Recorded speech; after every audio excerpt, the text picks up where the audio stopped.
নমস্কার, আমি পরেশ কুমার শাস্ত্রী। আজকে নিয়ে এসেছি শনি বলয়। হাতের যে শনি বলয়, এই যে শনি বলয়, এই বলয় শনির ক্ষেত্রে হয়, তবে খুব কম লোকের হাতে দেখা যায়। এদের জীবন খুব ঘাত ও প্রতিঘাতের মধ্যে দিয়ে চলে। এই বলয় সুগঠিত রবি রেখা স্পর্শ করলে, মানে এই বলয়টা যদি এই রবি রেখা স্পর্শ করে, এই রবি রেখা স্পর্শ করলে জাতক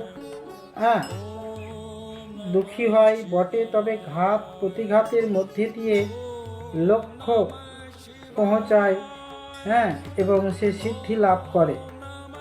ঠিক এই বলয় সোজা গিয়ে যদি এই হৃদয় রেখাকে, এখানে এই হৃদয় রেখাকে স্পর্শ করে, সোজা গিয়ে এইভাবে হৃদয় রেখাকে স্পর্শ করে, তাহলে সে ধার্মিক এবং সংসার ত্যাগী হয়।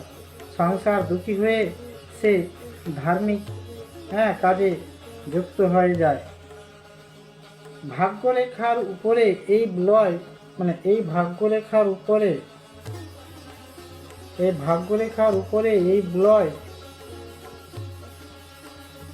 করে হলে তাহা শুভ। জাতক আয় উপার্জন এবং ধার্মিক